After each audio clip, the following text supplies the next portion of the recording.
are you willing to settle for being resentful for another week or a month or, 3 months because you decided that, hey, I like the idea of resolving this conflict more than actually having that closure. You're listening to the Happy Doc Student Podcast, a podcast dedicated to providing clarity to the often mysterious doctoral process. Do you feel like you're losing your mind? Let me and my guests show you how to put more joy in your journey and graduate with your sanity, health, and relationships intact. I'm your host, Dr. Heather Frederick, and this is episode 64. In this episode, I welcome Dr. Jerry Fu. Jerry holds a Doctor of Pharmacy degree from the University of Tennessee, Memphis. Prior to starting his coaching business, he served as a pharmacist and facilitated leadership workshops. As a conflict resolution coach, Jerry helps Asian American leaders deal with the conflict they encounter at work, with their culture, and within themselves so they can advance in their careers and life journeys. Today, he offers a range of coaching services, including individual coaching, group workshops, and keynote presentations. He has appeared on over 60 podcasts and plans to appear in plenty more. Jerry, welcome to the show. Hey, Heather, thanks for having me. I've really been looking forward to today's conversation because, true confession, conflict is pretty much one of my least favorite things in the world. I mean, it's right up there with spiders. It's something I don't seek. It's probably something I can even go so far to say I avoid. Yeah, I've been there too. In fact, I still like to avoid it. The difference is knowing what you have to do, whether you have a system in place or developing a new habit to compensate for that avoidance. I listened to some of your podcasts and reviewed your website before we hopped on today's call and just kind of reflecting, why is conflict something that just is so uncomfortable for me? And I had this realization, if I had more confidence about how to navigate these conversations, I probably wouldn't have so much fear, was one thing I thought about. And then secondly, I found it fascinating that you tend to focus on the Asian American leader and how some of the characteristics I heard you talk about on other podcasts really seem to resonate with my experience of people who are in doctoral programs. Yeah, no, there's definitely a lot of overlap for sure. So tell us, how did you get into wanting to help people navigate difficult conversations? And then you're going to share a framework with us. Yeah, absolutely. Yeah. So part of my background is, growing up in a conflict averse household where authority is top down and you don't question.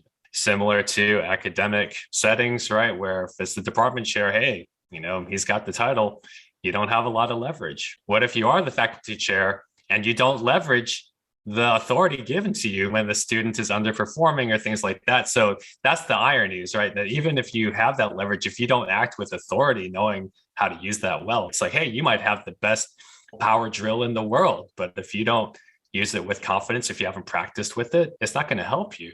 And so between being in a conflict averse household, my mom pretty much would, downplay any conflict or even lie to the point where if that's what it took to just get out of a tough conversation. Then I'm in customer service situations in retail pharmacy where pretty much, if you tried to stand your ground against a patient or a customer who's being unreasonable, they just go above your head and, management would say, look, I don't want to deal with this, just placate them. And then you're just like, what am I living for? I don't feel like I, have any kind of authority or leverage to really feel good about myself, knowing that I was true to myself and what I believe is correct. And then when I stepped into leadership positions and I realized very quickly that avoiding problems didn't make them go away. You have two ways of dealing with the problem. Either you can avoid it and create distance to the point where it doesn't affect you. But that trajectory of that approach means you're not going to be in a lot of good community. You're going to be alone if you just keep running from problems, right? The other option is to try and engage, and you're going to fail a couple of times. And if you have the confidence that the routine that you develop for yourself is ultimately going to yield dividends after enough study and adjustments, you're going to have a lot stronger relationships and you're going to be a lot happier knowing that you were able to push through whatever immediate imminent proximal stress is right in front of you, right? And so yeah, it's the classic journey of saying, hey, conflict is one of my greatest struggles, and now it has become one of my greatest fascinations. Whether I chose it or it chose me, through personal and professional experiences, I am happy to turn around and dedicate my career to helping people have clarity in their steps and the confidence to do it and to experience that closure. And there's nothing like it, Heather, once you're on the other side, I promise you. And this conversation is just so timely because I'm taking an online leadership course. And one of the characteristics of a great leader was someone who did not avoid conflict. And I thought, oh no, that's where I need some help. So Jerry, how do you walk people through? Would you be willing to share your framework with us? How do we manage, how do we navigate these hard conversations? Oh yeah, I'd love to. Yeah. So the framework that's kind of been refined over time and experience that I've coached the people through, that's 5 steps. Number 1 is to imagine what a successful conversation would sound like. So in my pharmacy work settings, let's say a technician mistypes a prescription. And I think, I don't want to hurt her feelings, but maybe it could be as easy as, hey, I saw that you did this. Could you not do this? And they say, oh yeah, sorry about that. Maybe it could be that easy, right? But you don't know. You could also kind of bookend it and say, okay, well, if they push back a little or they get defensive, it's like, okay, how do I anticipate that? How would I respond to that? So you start to kind of give yourself, number 1, you give yourself permission to believe that, hey, maybe this could go really, really well. And even if it doesn't quite go according to plan, hey, you know what? I'm glad that I could be honest with them, because that's the key to any healthy relationship is honesty. So yeah, that's one part. So that first step is pausing, because I know a lot of difficult conversations, especially when you're going through a doctoral program, seem to happen maybe on the fly. It sounds like this first step is a reflective one where you take a moment to envision. I love that you said give yourself permission. How could this turn out in the best way possible for everyone involved? Yeah, that's exactly it, right? In these moments where we want to go quick, and there's times for that, but in this case, what if you slowed down and thought about, well, hey, maybe we dream a little bit just for a second to say, hey, you know what, this could be really helpful. And we remember the benefit that, hey, you know what, if I address this now, I don't have to address it again. Ideally, at least they know it's on the table. So we've got step 1, you're going to envision the outcome you would like to see. And then what do we do for step 2? Step 2 is to find 10 seconds of courage to initiate that conversation. Too often people think they need to have a full superhero costume on before they, charge in. They got to get the cape on and the leotard, and they think, okay, but that may take you 3 months. That may take you 6 months. And by then the whole building would have burned down, right? Like there's this active fire going. You're like, well, I don't have my costume on. And you're trying to get the costume on. And then you're like, finally, it's ready. It's like the building is already burnt to the ground. And so by stretching yourself 10 seconds of courage, right? Some books call it shrinking the change, Atomic Habits, a lot of things. They say, what's the next small actionable step? And so if you're saying for 10 seconds, I'm willing to send that text, send that email, pick up the phone. Hey, you know what? For 10 seconds, I could do that. Okay, 10 seconds, I can be brave. And so the great thing about this is that it sets things into motion, and then you lock the gate behind you, because now you're like, oh crap, I can't go back. Because if you hesitate at all, right, you lose. And so you need to just kind of trick yourself into moving forward and saying, okay, all right, oh no, everything in me wants to avoid this, but I locked the gate behind me. So I can't go back to hiding and saying, oh, hey, false alarm. Yeah, disregard my text. That's not going to look good for you. So 10 seconds of courage. Yes. Okay. So you've got your vision. You muster up those 10 seconds of courage. And then step 3. Step 3 is to script your critical moves. And so scripting critical moves means, hey, don't just let things rattle around in your head of everything that you want to address. Because you might forget something in the moment, especially if you're panicking, you're not focused, right? You're probably going to forget something important. So the next best thing is just to write it down on paper. Get your thoughts out of your head onto paper. And then, hey, now that you've gotten some more objective perspective on this, hey, start to organize your thoughts. Let's go ahead and catalog everything you want to mention. Maybe you cut out the unnecessary, frivolous things and you focus on what's essential, and you put them in a logical order, a logical flow.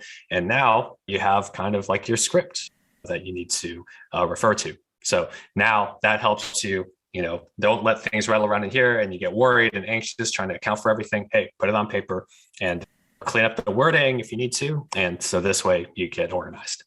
Okay, I have a couple of let's dig deeper in step 3 questions for you, Jerry. Sure, Okay. let's do it. Yeah. The first thing I thought of when you were talking was, wow, now I see why it's so important to have that vision. I mean, I'm big on visualizing things that I want to have happen anyway.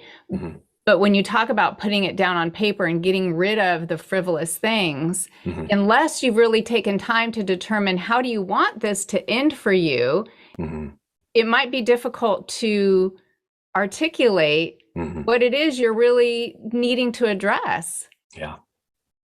That's exactly it. You have to make this as concrete and tangible as possible. Otherwise it's not going to stick.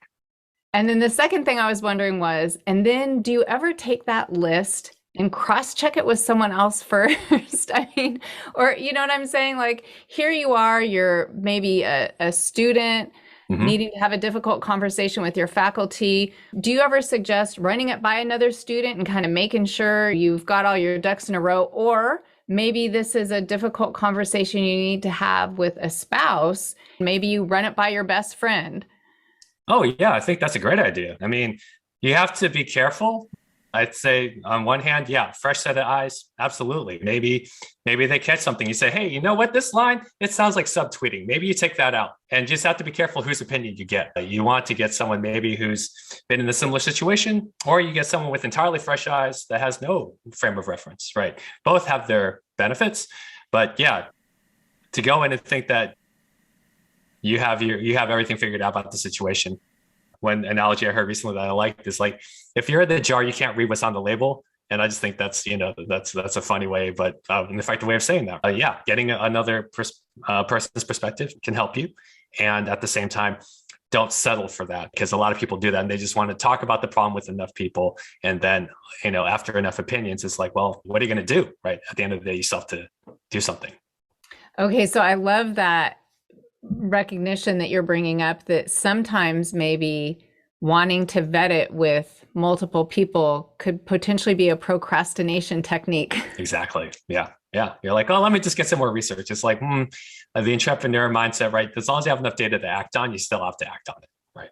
Yeah. And I also love that you bring up, be careful whose opinion you're seeking, because many of my guests have brought up, hey, not everyone's going to be on your side or have your best interests at heart. And so you really do need to be true to what it is you need out of this conversation, and maybe, for lack of a better phrase, take some feedback or other people's opinions with a grain of salt.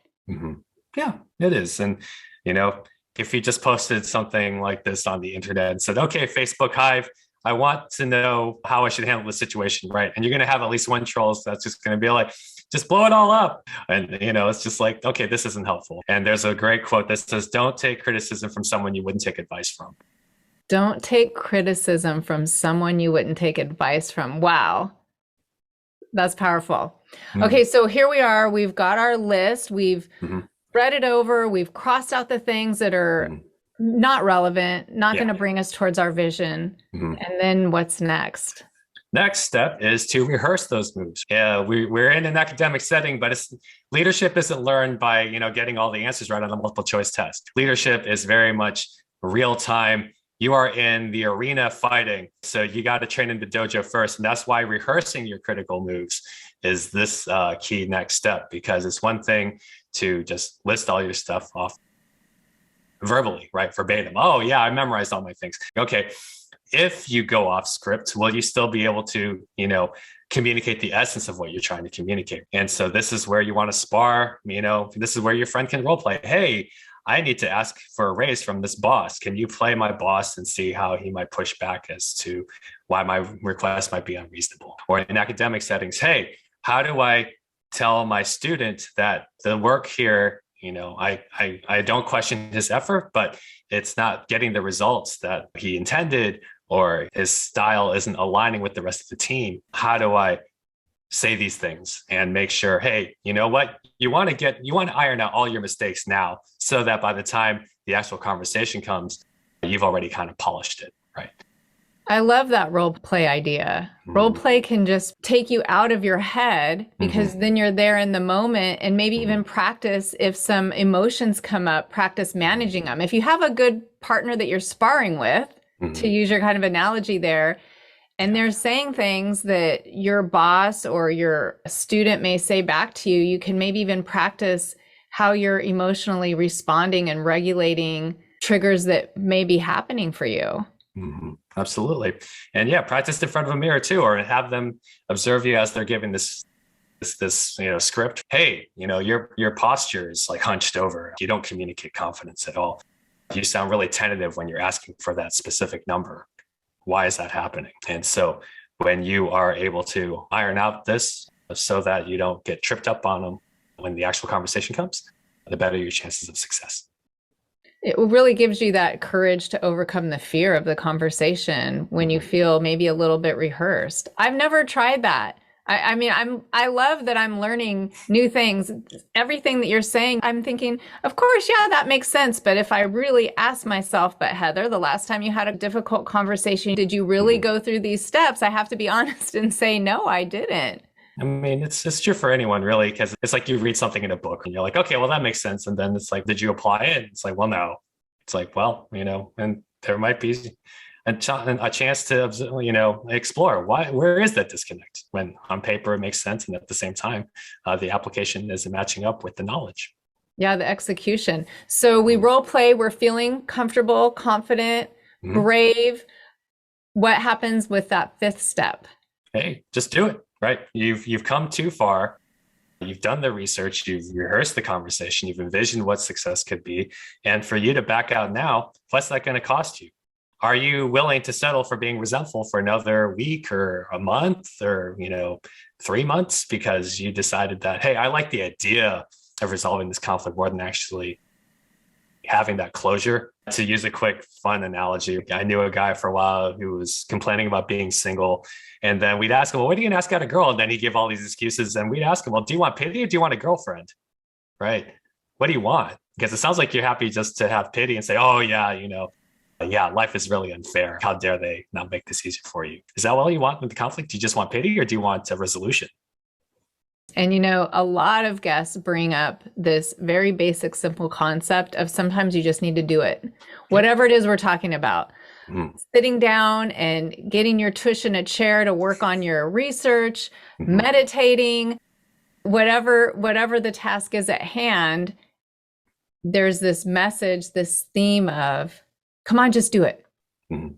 Now, Yeah. what happens if you are in this situation and you have your courage and you're going for it and it just doesn't turn out well? Do you have any kind of like rescue lifesaver tips?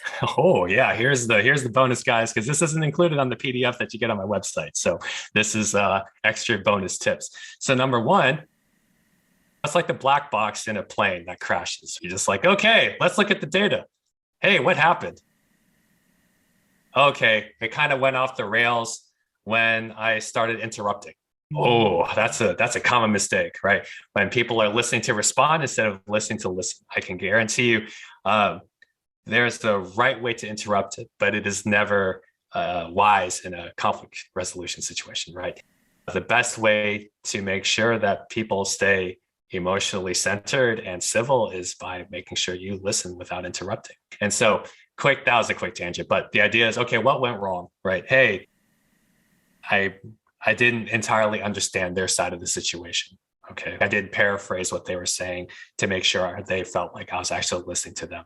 Or I got too prescriptive even after doing all this correctly. I still went in with, well, thank you for sharing that, but I need this A, B, and C from you in order to really make this go ahead. So now you just look like a fraud because you took the time to hear their side of things and only to just completely disregard it. And so what I hope people will understand, though, because this is something I had to realize for myself and all the regrets I've had and conflicts I just avoided, even if this fails, at least you got your honest thoughts out on the table, right? You can go home saying, hey, you know what? That didn't go anywhere close to what I wanted it to. But you know what?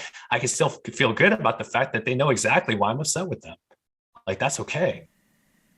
Because now that we're honest with each other, now we can actually have a real relationship because, if people are angry with you, it's not because they're lying about something, right? They're angry with you. They're being honest about what they're angry about. And so number one for me, because I think about the failures I've had just trying to have these conversations. And yeah, number one is celebrate the fact that you tried. Hey, you know what? I did something really uncomfortable and it went terribly, but you know what? It's more progress than I've ever made. And then number two, okay, let's study it. Hey, how could we have done this better? Where were the critical points where the train ran off the tracks? And what are some ideas that we could use or generate so the train stays on the track? And so when you frame failure as a learning moment, this is not new information. We've all heard this, but this is especially relevant now. Hey, the only way I would get better at conflict is if I failed at it more often. And not just to fail for failure's sake, but to fail and evaluate and adjust. And hey, you know what? Now I'm coaching people on it. I don't know when that happened. I mean, it fits right into that idea of failure is feedback. Mm-hmm. If you take it as feedback, you can learn from it and practice. Yeah, it is. It's the story around failure is really one of the biggest turning points for me. Failure used to be, oh, you're incompetent, you shouldn't be trusted, and how dare you? Now, failure is simply saying, hey, you know what? You're going to learn from this more than you ever had if you succeeded at it. Because yes, successes are nice. And unless you're intentional about really evaluating, well, how can we still build on this? You're not going to learn a lot from success. And even if you did learn a lot, you're still going to learn a lot more from failure. And that is such a hard lesson to embrace, isn't it? Yeah. As a human, where we're told story after story about how important it is to achieve and draw inside the lines and all those things. So you mentioned a PDF. I'm going to link to this in the show notes. Yeah, a simple framework for navigating difficult conversations or something to that effect. Yeah, and so everything we went over, if the listeners are going, oh, I needed a pen, I'm out on my walk, or I'm driving to the grocery store, you can get this download and go over those 5 steps. And then you gave some bonus tips. Yeah. Which were great. I love the no interrupting. Always nice to remind yourself to just listen. Yep. But we were talking before the show and you shared one of your favorite quotes with me that I'm hoping you'll share with the audience. Oh, yeah, absolutely. Einstein's full of great quotes. And the one I'll share here is that imagination is more important than knowledge. Because on one hand, I gave you some great knowledge to build a foundation on. And it is how you get creative in applying those principles and making this really your own voice that's really going to yield transformation and see things right in ways that you guys are going to improv off this in ways I could never imagine. And I think that's what makes it so beautiful, because on one hand they say, oh yeah, that I recognize this framework, like this is Jerry's, and yet you guys have made it your own. And I think that's what's going to be the most exciting part about seeing how people take this knowledge and apply it in ways completely inventive and show that creativity is something that can't be duplicated. Well, Jerry, thank you so much for your time today. And before we sign off, I would love for you to tell people how they could get a hold of you if they'd like to work with you. Absolutely. Yeah. Check out the website, www.adaptingleaders.com. Again, the PDF is there for download. Just submit your email address and it'll come right to you. You can also schedule a complimentary 30-minute call to share your story or a situation you want help with if you just want a free sample. And then there's also a blog where you can read summaries of interesting and useful leadership literature along with other life hacks that I occasionally post on there. So www.adaptingleaders.com. Jerry, thank you so much for being on today's show. You're very welcome. Happy to be here. Happy to get to meet you and other fun podcast hosts that are doing some great work in the world. Thanks for listening, and I look forward to connecting with you on the next episode. Until then, I'm wishing you more joy in your journey. If you love listening to the Happy Doc Student Podcast, would you mind supporting me? The best way you can do this is by sharing your favorite episodes with a friend or two. Episodes are available on most podcast directories, my YouTube channel, and website, expandyourhappy.com. To make it easy, I'll pop these links in the show notes below. Hey, one more thing. Just a quick reminder that the information, opinions, and recommendations presented in this podcast are for general information only.